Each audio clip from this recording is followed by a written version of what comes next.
আসসালামু আলাইকুম। আপনারা যে যেখান থেকে আমার এই ভিডিওটা দেখছেন আপনাদের সকলকে আমার অন্তরস্থল থেকে প্রাণ ঢালা অভিনন্দন ও ভালোবাসা। দেখেন একটা প্যান আমরা যে লাইনগুলো এই ইতিপূর্বে দেখিয়েছিলাম, ওয়েস্টার্টার লাইন, সোয়ারেস লাইন, তো ওরকমই একটা লাইনে আমরা এখন প্যান বসাবো। তো সেই পাইপটা একটু বাড়তি হয়েছে, যার কারণে আমরা কেটে নিচ্ছি। নর্মাল প্রায় 5 ইঞ্চির মতো বাড়তি আছে। এইটার হিসাবটা হলো যতটুক সম্ভব ফ্লোরের দিকে রাখা যায় ডাউন করে, ওইটাই উত্তম। কারণ যদি পাইপটা একটু বেশি বাড়তি রাখেন তো সেক্ষেত্রে প্যান স্ট্যান্ডার হাইট একটু বেশি হয়ে যাবে।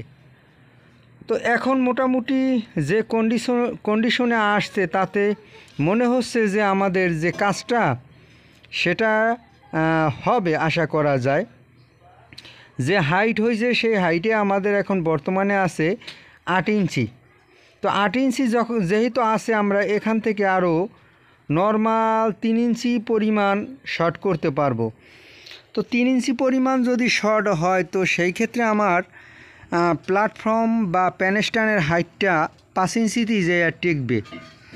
তো এখানে এখন আমরা এই পাইপটাকে আগুন দিয়ে বা গাম লাগিয়ে আগুন দিয়ে এই পাইপটাকে সকেট করে নিব। যেহেতু আমাদের পাইপটা ফ্লোরে জ্যাম দেওয়া আছে, তো যেহেতু জ্যাম দেওয়া সেজন্য তার পাইপ আলাদাভাবে সকেট করার কোনো সিস্টেম নাই বা কোনো ওয়ে নাই।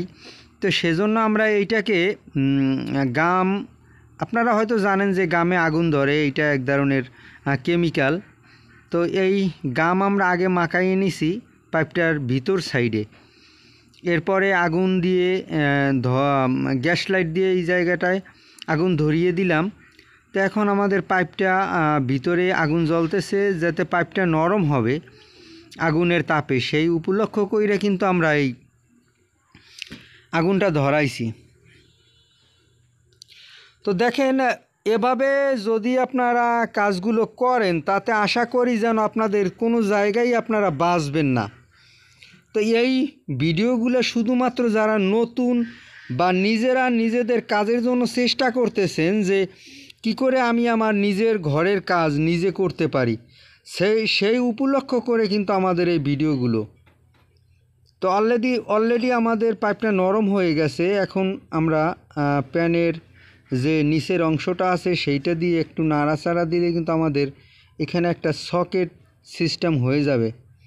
তো ওই সকেটের উপরেই কিন্তু আমাদের প্যানের যে ঢালাই, সেই ঢালাইটা হবে।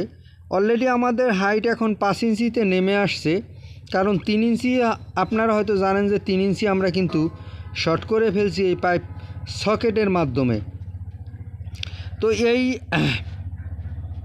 এই হাইটে কিন্তু আমাদের হয়, কারণ প্ল্যাটফর্ম যদি 5 ইঞ্চি হাইট হয়, 6 ইঞ্চি হলেও কিন্তু সমস্যা হয় না। তো আমাদের অলরেডি 5 ইঞ্চি আছে, একেবারে অ্যাকুরেট একটা মাপে আছে, কোনো সমস্যা নেই, শর্টও নেই এবং বাড়তিও নেই।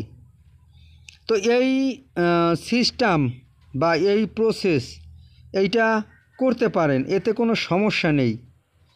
আর এটা হলো আমাদের লোডাউনের লাইন। আপনারা হয়তো জানেন যে প্যানের পিছনে একটা ছিদ্র থাকে, আর না জানলেও দেখে নেবেন প্যানের পিছন সাইডে একটা ছিদ্র আছে, যে ফ্লাশ বা লোডাউন বলে থাকি যে আমরা, সেই লোডাউনের লাইন আমাদের ভিডিওতেও আছে। এই লোডাউনের লাইনটা আমরা জ্যাম দিতেছি একটা প্লাস্টিকের 1.5 ইঞ্চি ব্যান এবং একটা 1.5 ইঞ্চি পাইপের শর্ট পিস দিয়ে এখানে জাম দিয়ে দিতেছি। পরবর্তীতে কিন্তু আমাদের এইখানেই একটা লোডাউন বসবে প্লাস্টিকের বা পিভিসি। আর এখন মোটামুটি আমাদের যে এখানকার ঢালাইটা কিন্তু কমপ্লিট করে ফেলছি প্যানটাকে লেভেল করে। তো এই হলো আজকের ভিডিও আমাদের।